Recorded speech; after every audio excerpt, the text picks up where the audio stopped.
Ladies and gentlemen, thank you for standing by. The conference will begin shortly.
Ladies and gentlemen, thank you for standing by. Welcome to Gilat's second quarter 2021 results conference call. All participants are present in listen-only mode. Following management's formal presentation, instructions will be given for the question and answer session. For operator assistance during the conference, please press star 0. As a reminder, this conference is being recorded August 10th, 2021. By now, you should have all received the company's press release. If you have not received it, please contact Gilat's Investor Relations team at GK Investor and Public Relations at 1-646-688-3559 or view it in the news section of the company's website, www.gilat.com. I would now like to hand over the call to Mr. Ehud Helft of GK Investor Relations. Mr. Helft, would you like to begin, please? Thank you, operator. Good morning and good afternoon, everyone. Thank you for joining us today for Gilat's second quarter results conference call and webcast. A recording of this call will be available beginning at approximately noon Eastern Time today, August 10, as a webcast on Gilat's website for a period of 30 days. Also, please note that investors are urged to read the forward-looking statements in Gilat's earnings release, with a reminder that statements made on this earnings call that are not historical facts may be deemed forward-looking statements within the meaning of the Private Securities Litigation Reform Act of 1995. All such forward-looking statements, including statements regarding future financial operating results, involve risks, uncertainties, and contingencies, many of which are beyond the control of Gilat and which may cause actual results to differ materially from those anticipated results. Gilat is under no obligation to update or alter these forward-looking statements, whether as a result of new information, future events, or otherwise, and the company expressly disclaims any obligation to do this. More detailed information about risk factors can be found on Gilat's report filed with the Securities and Exchange Commission. And with that, let me turn to introductions. On the call today are Mr. Adi Sfadia, Gilat CEO, and Ms. Bosmat Halpern, Gilat CFO. I would now like to turn the call over to Adi. Adi, we're ready to begin. Thank you, Ehud, and good day, everyone. I would like to thank you for joining us today for our second quarter of 2021 earnings call. I am very pleased with our results this quarter, which demonstrate a solid improvement and return to profitability in our business. we showed strong revenue growth of 49% year-over-year and 27% quarter-over-quarter. The improvement was throughout our income statement, with improved gross margins and a return to profitability on non-GAAP basis, with positive EBIT of $200,000 and adjusted EBITDA of $2.5 million. Our performance was driven by the cellular backhaul, NGSO, enterprise broadband, and defense markets, which have shown significant progress, and we expect this momentum to continue for the foreseeable future. We also made significant progress in the mobility market and in our operation in Peru, securing significant deals. Looking ahead throughout 2021, we expect to continue our growth trend in both revenues and profitability. We expect the cellular backhaul, NGSO, and our operation in Peru will be the main growth drivers for the remainder of 2021 and beyond. Moreover, looking further out into 2022, we believe that it will be a year of significant growth for our company as our NGSO projects further materialize and our mobility segment grows with maritime and defense opportunities and the expected recovery of IFC. In order to materialize the significant opportunities we see ahead, we are investing increased efforts in R&D to better support our future growth. Now I will focus on some of the business achievements and highlights for the quarter. Mobility is a major focus area and growth engine for Gilat. We recently secured a multi-million-dollar agreement with SES for our next-generation mobility platform. This is a breakthrough in solidifying our leadership in the mobility market, enabling supply of initial maritime services to some of the world's top cruise liners and maritime service providers. Connectivity will be delivered by our multi-orbit platform utilizing the O3b mPOWER constellation and other SES GEO satellites, including SES-17. In the IFC market, we are seeing initial seeds of recovery. This remains a highly strategic market for Gilat, and we view the short-term impact from the pandemic over the past few quarters as temporary issue. However, we do believe it will still take some time for the IFC industry to return to its pre-COVID levels and for Gilat IFC segment to recover to its full potential. In the defense segment, we are seeing growing global opportunities, as we mentioned last quarter. We closed several important multi-million-dollar deals in both Latin America and Asia. Furthermore, we were awarded a $5 million contract by Tier 1 U.S. terminal provider to power tactical SATCOM terminals for militaries worldwide. This is in addition to our ongoing successful supply of high-quality military communication products to the U.S. Department of Defense and the U.S. Army from our U.S. subsidiary Wavestream. In Peru, we received a $13 million award from Pronatel to provide public free Wi-Fi services across hundreds of sites in the regions of Ayacucho, Apurímac, Huancavelica, and Cusco. This two-year project has potential for further expansion to thousands of additional sites and extensions for additional years. We are making significant progress with our strategy to deliver services over the network, and as such expect to meet our previously stated goal of $50 million in annual recurring revenues from Peru. The non-geostationary orbit satellite constellation and the very high throughput satellite segments continue to be a major strategic focus area and growth engine for Gilat. As a leading provider for this market, we see solid growth potential comprising of hundreds of millions of dollars in market opportunities for which we are making very significant progress in several fronts.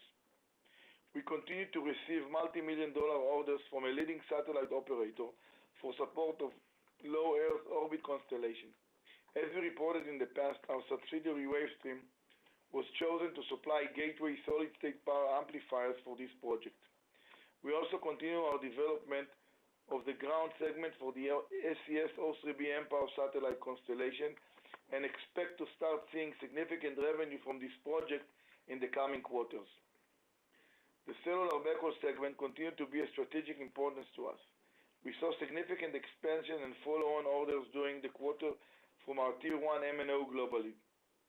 This is a testament to the great value that our customers see in our solution as they continue to expand their networks.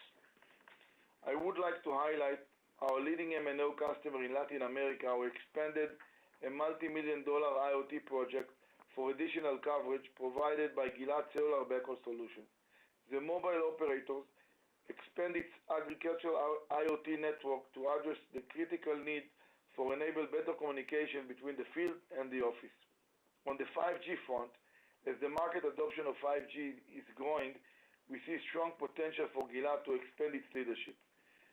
This will initially be with the drive towards additional 4G deployments and as a next step with 5G as it spreads to rural areas. In North America, we closed a deal estimated at over $5 million with Pacific Dataport to provide broadband coverage in Alaska for everyone everywhere. This strategic agreement will utilize Gilat multi-application platform to provide both fixed and mobility applications. In the enterprise segment, we also closed important deals in Latin America, including one with Telefonica. In summary, as you can see, it has been a very active and successful quarter for Gilat, and I'm particularly satisfied with our solid strategic and financial performance over the past quarter.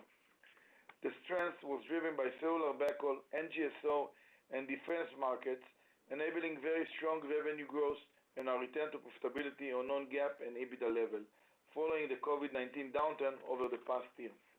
Furthermore, we won new service projects in Peru, which will bring us recurring revenues in the future, as well as new contracts in defense and maritime markets.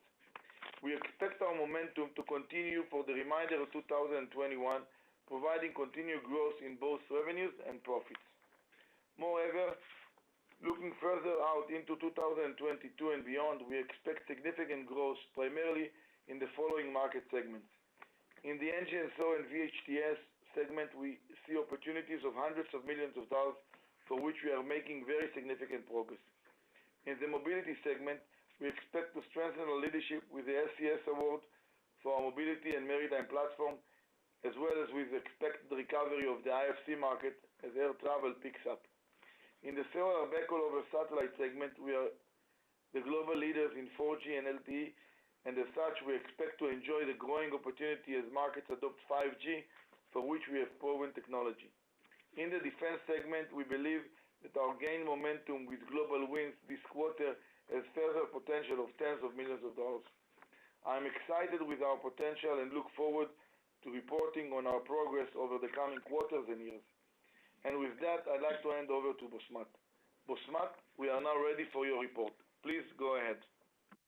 Thank you, Adi. Good morning and good afternoon to everyone. I would like to remind everyone that our financial results are presented both on a GAAP and non-GAAP basis. We regularly use supplemental non-GAAP financial measures internally to understand, manage, and evaluate our business and to make operating decisions.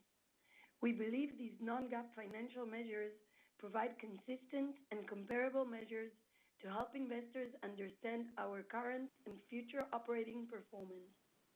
These non-GAAP financial measures should be considered in addition to and not in lieu of comparable GAAP financial measures. Non-GAAP financial measures mainly exclude the effect of stock-based compensation, amortization of purchased intangibles, amortization of lease incentive, litigation expenses or income related to trade secrets claims, reorganization costs, merger, acquisition, and related litigation costs and settlement, and initial recognition of deferred tax assets with respect to carry-forward losses. The reconciliation table in our press release highlights this data, and our non-GAAP information presented excludes these items in accordance with Reg G requirements. I will now move to our financial highlights for the second quarter of 2021. Overall, as Adi mentioned earlier, we are pleased with the results. Our quarterly results showed continued sequential improvement and strong year-over-year improvement in both revenue and profitability. Notably, we are very happy to have returned to profitability on a non-GAAP basis in the quarter, which we expect to maintain and improve in the coming quarters. The trend indicates that we are moving in the right direction, and even while the COVID pandemic remains in the background, there is a clear stabilization of our end markets. Our improvement does not yet have the significant contribution of the in-flight connectivity or IFC vertical, which remains weak. In terms of our financial results, revenues for the second quarter were $56.9 million, up 49% when compared to $38.3 million in the second quarter of 2020, and up 27% compared to $44.7 million in the previous quarter. The increase was driven by revenue growth from enterprise broadband, cellular backhaul, NGSO, and defense markets. In terms of the revenue breakdown by segment, fixed network segment revenues were $30.8 million compared to $21.8 million in the same quarter last year. We also saw an improvement compared with the previous quarter, where fixed networks revenues were $25.3 million. These results demonstrate the significant improvement in the business we have been seeing in this segment, and we expect that it will show continued improvement in the second half of 2021. Mobility Solutions segment revenues were $19.9 million compared to $14 million in the same quarter last year. Compared to previous quarter, we saw an increase from $11.1 million. The improvement in this segment is driven by revenues from NGSO and defense markets, while IFC remains weak. Terrestrial infrastructure project segment revenues, which include the construction revenues for our projects in Peru for Pronatel, were $6.2 million compared to $2.5 million in the same quarter last year and $8.3 million in the previous quarter. To summarize the quarterly GAAP results, our GAAP gross margin improved to 29% compared to 25% in the same quarter last year and 28% in the previous quarter. GAAP operating loss improved to $300,000 compared to operating loss of $3.5 million in the same quarter last year and operating loss of $3.7 million in the previous quarter.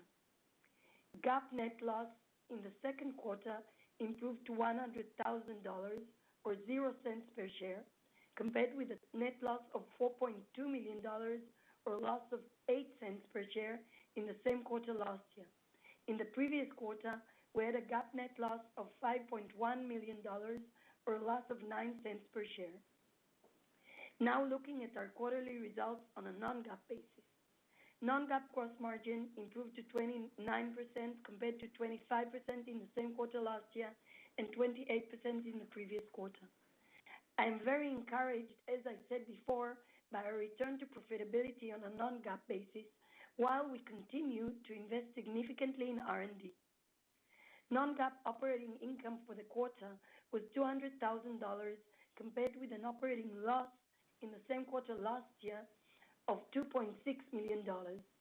In the previous quarter, the operating loss was $3.8 million. I note that we had $16.6 million in non-GAAP operating expenses in the quarter compared with $12.2 million in the second quarter of last year and $16.2 million in the previous quarter. The second quarter of last year included temporary cost reductions, which mainly consisted of reduction of our global workforce to 80% work scope. We returned all our employees to 100% work scope in December 2020. We continue to invest significant efforts in R&D to ensure timely delivery of the existing large projects we have been awarded, mainly in LEO and MEO constellations, and also to capture other opportunities we see ahead of us.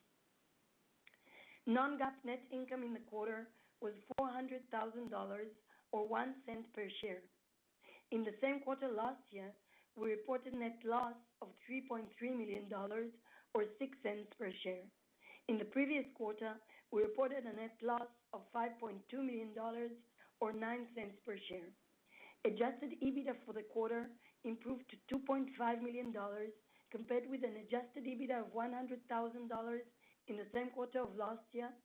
In the previous quarter, we reported an adjusted EBITDA loss of $1.4 million. Moving to our balance sheet. As of June 30th, 2021, our total cash and equivalents and short-term deposits, including restricted cash, were $82 million compared with $75.6 million at the end of the previous quarter. In terms of cash flow, we generated $8.4 million from operating activities. DSOs, which include our fixed networks and mobility solution segments and exclude receivables and revenues of our terrestrial infrastructure project segment, decreased to 65 days compared to 77 days in the previous quarter. With regards to our inventory, as you probably know and heard, there is a global shortage of electronic components and materials, which has been ongoing now since early 2021 and is affecting us and numerous other companies. However, given our careful planning and prudent inventory management, we have been able to manage the impact thus far, and we continue to work hard and are leveraging our strong cash position to ensure we have sufficient inventory available to meet the demand for our solutions. Our shareholders' equity at the end of the second quarter totaled $228.7 million, compared with $228.1 million at the end of the previous quarter. Looking ahead, all in all, we are encouraged with the continued sequential improvement in our results on both the top and bottom line. As Adi mentioned, we view 2021 as a year of recovery in which we emerge from the COVID-19 crisis. We look forward to a year of continued revenue growth and improved profitability in 2021, and much more so in 2022. That concludes my financial review. I would now like to open the call for questions. Operator, please. Thank you. Ladies and gentlemen, at this time, we will begin the question and answer session. If you have a question, please press star 1. If you wish to cancel your request, please press star 2. If you are using speaker equipment, kindly lift the handset before pressing the numbers. Your questions will be polled in the order they are received. Please stand by while we poll for your questions.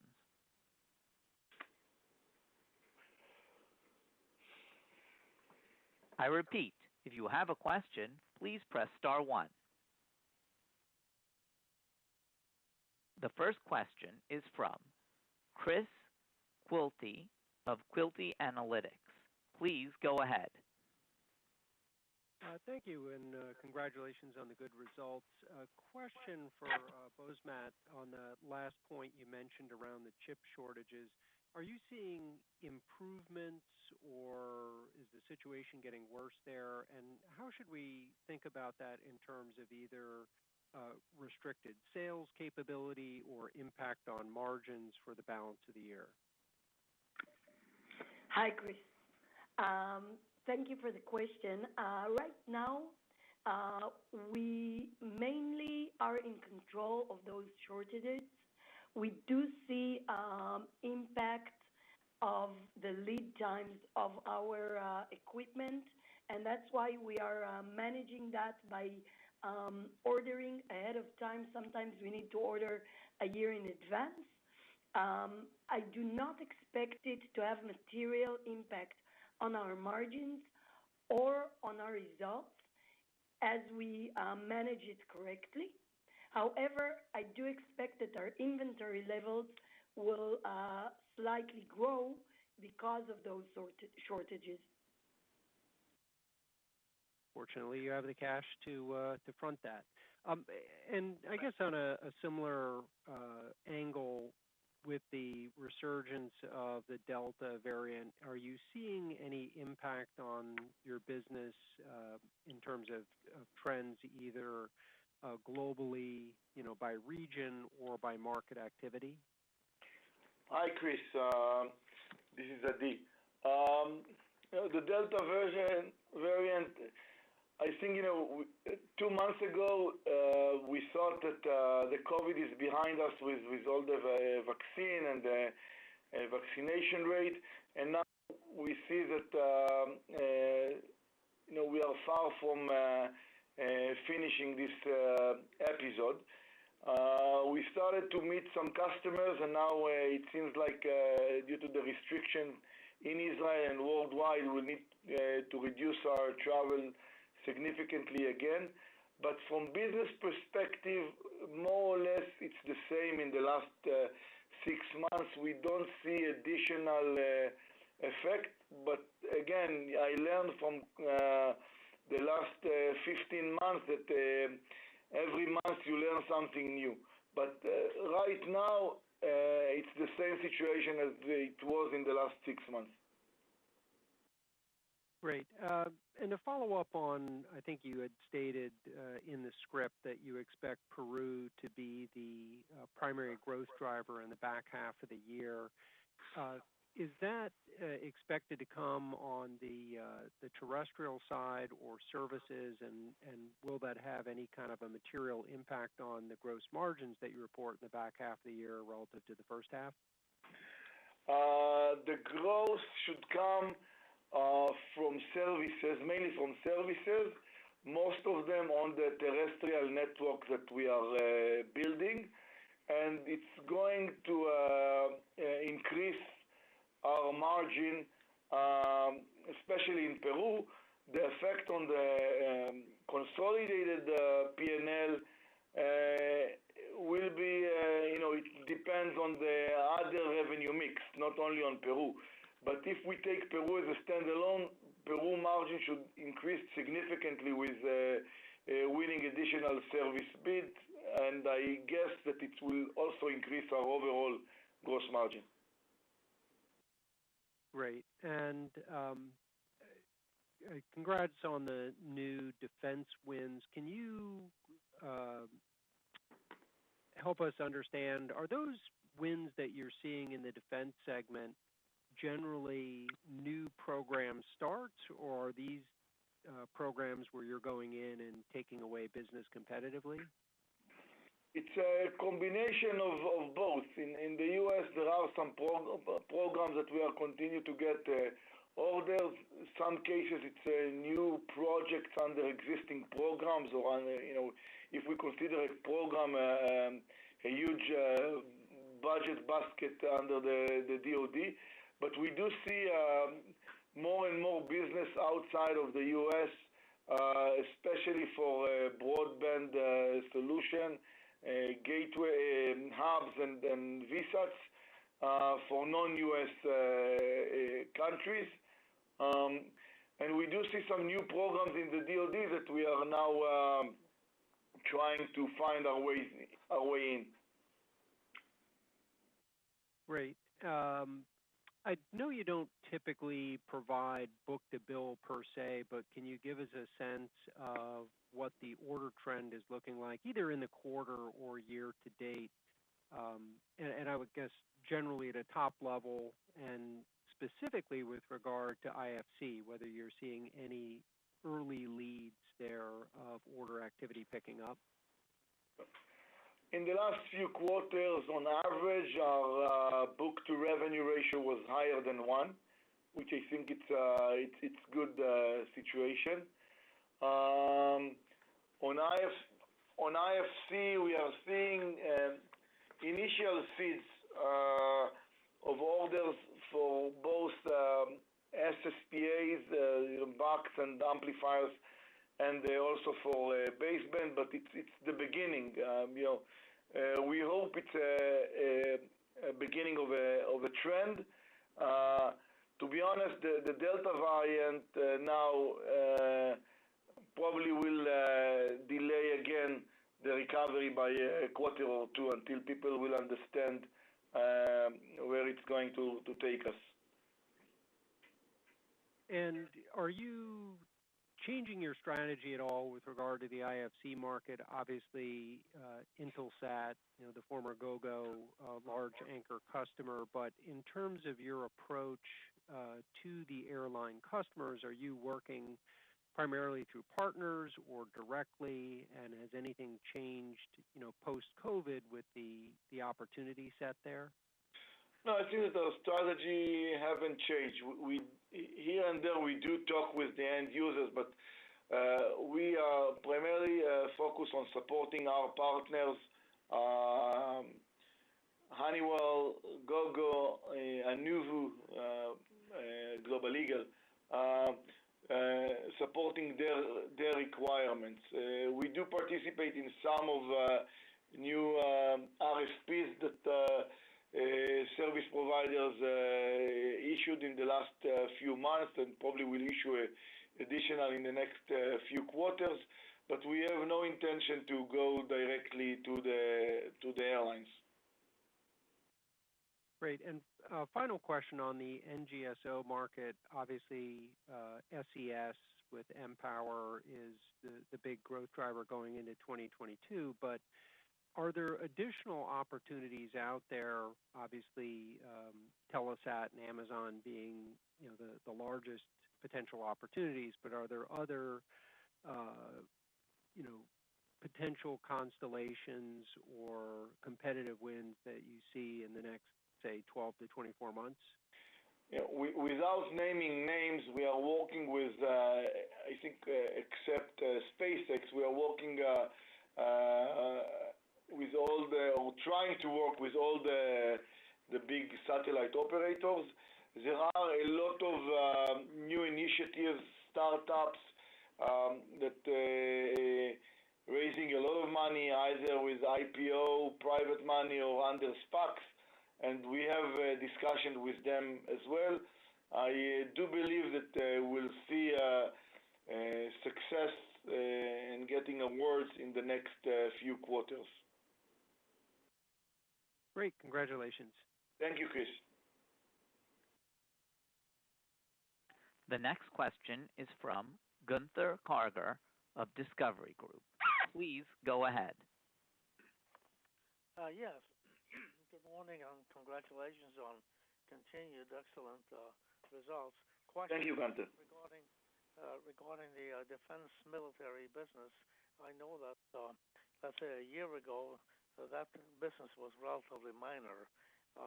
Since then, I've noticed the increasing number of wins.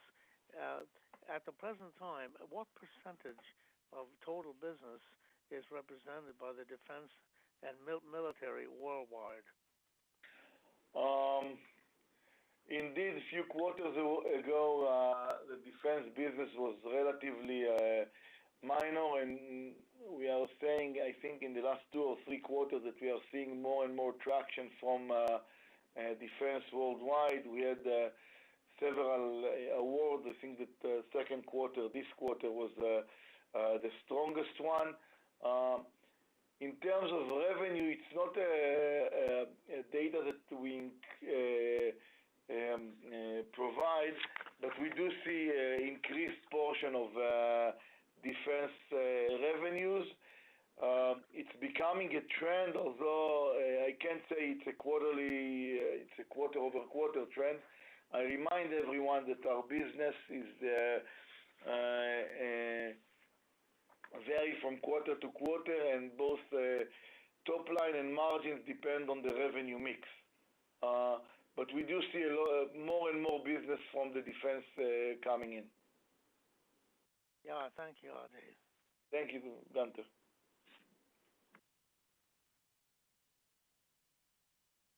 If there are any additional questions, please press star 1. If you wish to cancel your request, please press star 2. Please stand by while we poll for more questions. There are no further questions at this time. Ms. Halpern, would you like to make your concluding statement? Yes, thank you. I want to thank everyone for joining us on this call and for your time and attention. We hope to see you soon or speak to you in the next call. Thank you very much and have a great day. Thank you. This concludes Gilat's second quarter 2021 results conference call. Thank you for your participation. You may go ahead and disconnect.